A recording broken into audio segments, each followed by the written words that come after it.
3분 드리세요. 위원장님 후보자께 만들이 2분. 자료 미제출권에 대한 의사진행 발언을 좀 드리겠습니다.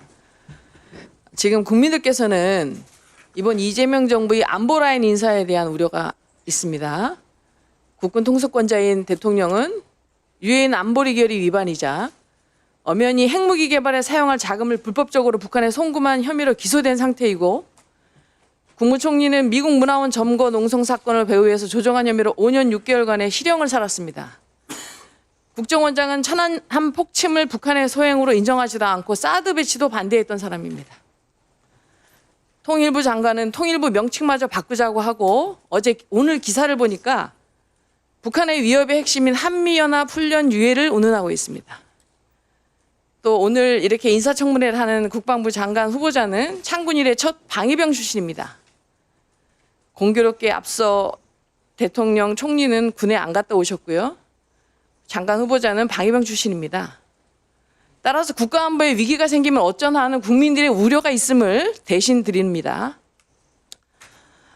그런데 이러한 이재명 정부 인사들이 그동안의 청문회를 보면 저희도 마찬가지지만 증인 출석이나 자료 제출을 거부하고 이러한 부분을 하나의 전략으로 짜고 나간 것이 아닌가 걱정이 되고 있습니다. 이번 장관 후보자께서는 병적 기록에 대한 자료 제출을 거부하셔가지고 앞서 말씀드린 여러 가지 의혹을 증폭시키고 있습니다. 후보자께서는 1983년 11월 5일 방위병으로 소집돼서 22개월을 근무하고 85년 8월 31일 일병으로 소집 해제되었습니다. 당시 방위병 복무 기간은 14개월이었습니다. 그러니까 후보자께서는 14개월보다 무려 8개월이나 많은 22개월을 복무하셨는데요. 1분만 더 주십시오. 1분 더 드리세요. 저희 의원실에서 왜 주세요. 8개월이나 더 복무하셨는지 그 이유를 확인하기 위해서 병적 기록에 대한 세부 자료 제출을 요구했는데 개인정보라고 제출을 거부하셨습니다. 대한민국 남자는 장교 부사관 병 상근 예비역 사회복무요원 다양한 신분으로 병역의 의무를 이행하고 면제받기도 합니다. 저는 방위병 출신이라서 장관이 되면 안 된다는 생각은 하지 않습니다. 가능합니다. 특히 후보자께서는 17년을 국회의원으로 재직하셨고 그중 14년을 국방위에 계셔서 여야의 입장을 떠나서 안보 문제에 있어서 매우 합리적이라는 판단을 받으셨습니다. 그렇지만 50만 대군을 지휘하는 장관 후보자께서 병적 기록에 대한 근거 있는 자료를 제출하시고 명확히 소명해야 앞서 언급한 그런 부분에 대해서 의혹이 없어지는 겁니다. 그래서 그동안에 쌓아오신 국방에서의 신뢰를 지키고 흠결이 없도록 하자면 이러한 자료를 제출해 주시고, 또한 추가적으로 의원실에서 주식거래 내역하고 사인 간 채권 거래, 그다음에 상속세 납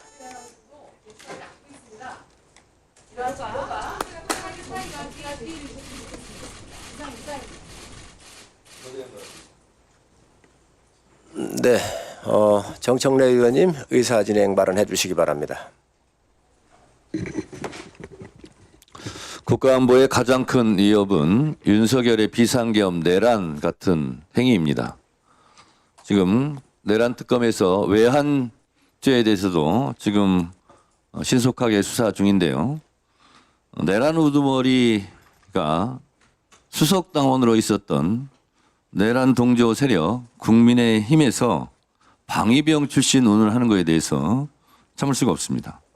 이거는 방위병으로 국가 안보에 충실했던 그분들에 대한 인격 모독이라고 생각하고 이 부분은 사과하시기 바랍니다. 조선 임진왜란 때도 도망간 왕보다 그리고 펀펀이 뚫렸던 그런 장성급 군인보다 실제로 나라를 지켰던 의병, 백성들이 실질적인 애국자였습니다. 이번 내란 사태 때 실제로 내란을 해제하는 비상계엄 해제 의결에 동참하지 않았던 국민의힘 의원들은 스스로 부끄럽게 생각해야 할 일이고 그 부분부터 먼저 속고대죄하시기 바랍니다. 안규백 장관 후보자는 국방부 장관으로서 갖춰야 될 필요 충분의 조건을 충분히 갖춘 A+급 장관 후보자라고 저는 생각합니다. 64년 만에 5.16 군사 쿠데타 이후 내란을 극복하는 과정 속에서 민간인 출신 국방부 장관이 대한민국에 나온다는 것은 대단히 역사적으로 의미 있고 잘한 인사라고 생각합니다. 장관 후보자께서 병적 기록 등에 대해서는 후보자가 직접 밝힐 것으로 알고 있습니다. 국민의힘 측에서 지금 의사진행 발언을 통해서 방위병 출신들을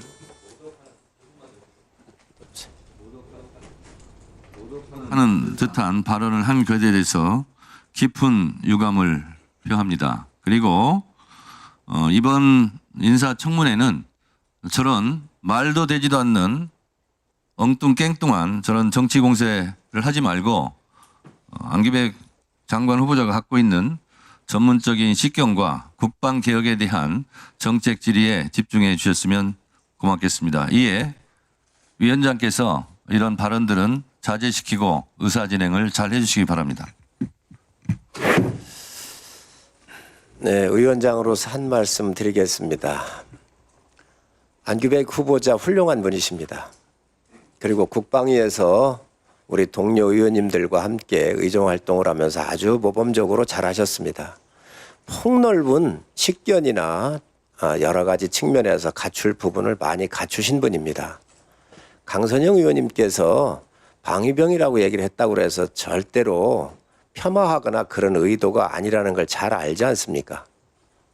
지금 그 말씀을 잘 들으셔야지. 아니 저 정청래 의원님, 그래서 전문성이 있다고 전문성이나 17년 중에서 14년을 여기 계셨다라고 다 얘기를 했는데 지금 그걸 가지고 얘기하시는 것은 적절하지 않습니다. 예, 요 선에서 마무리하시고요. 박선원 의원님.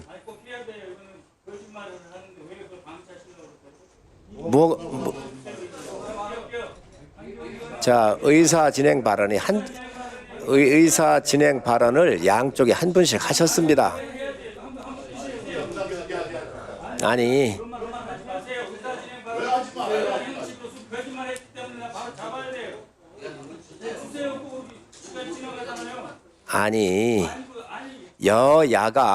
여야가 한 분씩 하셨으니까 이제 여기서 이렇게 하고 가셔야지.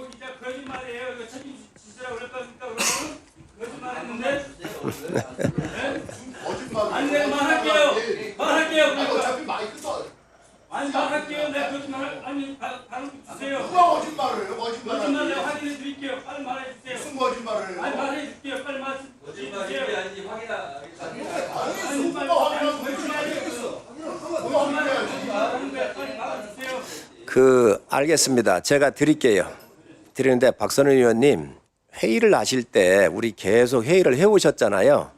박선원 의원님 회의하는 거를 좀 정제해서 해주시기 바랍니다. 지금 그게 정지하는 겁니까? 매번 할 때마다 그렇게 너무 분위기를 좀 하면서 위원장의 회의하는 것도 좀 도와주고 이러셔야지. 에? 이번 드릴 텐데 앞으로 여러 가지 측면에서 협조를 좀 해주시기 바랍니다. 박선원 의원님 의사 진행 발언 해주시기 바랍니다.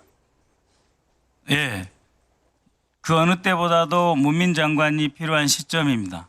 45년 만에 군사 반란 내란이 있었고 그것을 수습하고 치유하는 과정에서 육해공 어디에도 치우치지 않고 군 전체를 바라보면서 16년, 17년의 국방위원 경험을 가지고 우리 국방을 잘 이끌어 주시리라고 봅니다. 그래서 기대가 큰 청문회이고 정책 청문회가 돼야 된다고 생각을 합니다. 그런데 여기 와서 왜 정치 공세를 합니까? 이재명 대통령이 누가 대북 송금을 했어요? 송금이 무슨 뜻인 줄 아세요? 송금이 아니에요. 송금이라니 그 누구도 송금한 적이 없어요. 어느 은행 기관을 통해서 어느 송금 증서였는지 가져오세요. 그리고 김민석 총리에 대해서 무슨 5년 6개월 감옥살이 했다는데 민주화 시대에 감옥살이 잘한 거예요. 민주화 투쟁한 겁니다. 3년 살았어요. 무슨 5년 6개월 논란에서 거짓말하세요. 네? 그런 거짓말 하지 마시고 한미연합훈련 운운하시는데 통일부 장관은 그런 말 할 수 있어요. 왜 트럼프가 한미연합훈련에 돈 많이 들고 쓸데없는 거다라고 말할 때는 한마디도 말 못했던 사람이 통일부 장관으로서 남북관계 개선하겠다. 그런 의미에서 한미연합훈련 연기할 수 있다. 그런 말이 뭐가 문제입니까? 왜 국방장관 청문회하는데 앞에 대고 그런 말씀하시는 거예요? 그러니까 앞으로 각 의원들이 발언하실 때 자신의 신상에 대해서 생각해보고 내가 이 말을 하면 어떤 반응이 나올지도 염두에 두고 하세요. 네? 이상입니다. 그 의원님들 발언에 대해서 자꾸 지적을 안 하시는 게 서로들 예의를 지켜주시는 게 좋습니다. 예, 자, 자 원내대표님, 김병기 대표님 그냥 다음에 아니 그거 지금 자, 그만들 하시지요. 자, 저기 김병기 의원님 그 이따가 발언하실 때 그때 또 하시면 될 듯합니다. 예, 임정두 의원님 그만하시지요.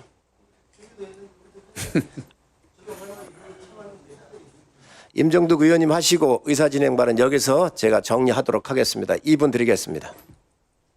예, 우리 안기복 후보님의 그 임명 지정한 거 64년 만에 문민 장관으로 기대하는 부분이 상당히 많이 있습니다. 그와 동시에 아까 뭐 방위병 출신을 가지고 그 이야기를 하는데 사실이 방위병 출신이기 때문에 이 국방부 장관이라고 하는 군정과 군령을 동시에 지휘를 해야 되는 자리이기 때문에 우려를 가지고 있는 것도 사실입니다. 그래서 이 청문회 과정을 통해서 과연 이분이 도덕적으로나 능력적으로 이것을 잘 갖췄느냐를 제대로 검증을 해야 되는 것이 국회의원의 책무이기도 합니다. 그래서 우리가 오래전부터 관련된 자료들을 요구를 해왔는데 지난번에도 제가 말씀을 드렸습니다마는 그 요구 자료에 대한 답변이 제대로 안 됐어요. 특히 개인 신상에 관련된 병적 기록이라든가 자녀의 휴가 문제 관련되는 부분들을 잘 협조하지 않았기 때문에 아까 강선희 의원께서 그것을 강조하는 과정에서 이야기를 했는데 그걸 가지고 또 꼬투리를 잡고 문제를 삼고 있는 것은 그건 아니다라는 생각이 들고요. 이번 청문회 과정에서 다 밝히시겠다고 말씀하셨으니까 우리 국민의힘 의원들이 서면으로든 그다음에 기회가 있을 때마다 요구했던 그런 의혹에 대해서는 정확하게 좀 풀어주시면 좋겠다는 말씀을 드리고 그다음에 실제 국방부 장관으로서 군령과 군정을 제대로 지휘할 수 있을까에 대한 우려도 질문들에 대해서 명확하게 준비되어 있음을 좀 입증해 줬으면 좋겠다는 말씀을 드립니다. 네, 그만하시고요. 후보자님, 네. 제가 어제도 말씀을 드렸는데 병적 기록을 좀 이렇게 좀 제출해 주십사 이렇게 말씀을 드렸잖아요. 네. 또 기타 자료 요청을 강선희 의원님께서 하셨고 다른 의원님도 많이 하신 거로 알고 있습니다. 그런데 이 병적 기록은 여야 의원님, 여당 의원님들도 요청을 하셨어요. 알고 계시죠? 네. 자, 그런데 이거는 14개월에서 22개월까지 8개월이 늘어난 거란 말이죠. 14개월 만에 제대로 하셔야 되는데 22개월까지 가서 8개월이 들어가는데 이 사유가 뭐냐. 그리고 제보에 의하면 많은 제보가 들어오는 게 이 근무지 이탈을 해가지고 혹시 어제도 제가 말씀을 드렸지만 이 영창을 갔다 온 이런 기록들이 있지 않냐라고 하는 제보가 꽤 있단 말이지요. 우리 의원님들께서 말씀 주신 거예요. 그렇기 때문에 병적 기록을 우리 의원님들한테 바로 지시를 하셔서 네, 보여주시면 이 회의가 좀 매끄럽겠습니다. 그래서 또 이 병적 기록은 국방부 장관이 가는데 군 생활했었던 뭐 지금 방위병 가지고 얘기하는 게 아닙니다. 병장으로 제대했던 뭐 어떤 거로 제대했던 그 생활에 대한 모범이나 어떻게 생활했는지 알려줘야 될 필요가 있고 또 지휘를 해야 되는 이러한 군령을 행사해야 되고 군정을 행사해야 되는 장관의 입장에서 볼 때 이 부분은 굉장히 중요한 부분이라고 생각을 합니다. 네, 알겠습니다. 이 부분 네. 어떻게 하시겠습니까? 의원님들 질의관에 제가 소상히 답변을 드리고 제가 제출할 부분이 있으면 제출하도록 하겠습니다. 언제까지 제출하시겠습니까? 그러니까 일단 의원님들 먼저 질의 답변을 네, 드리고 네. 나서 자, 판단하겠습니다. 네.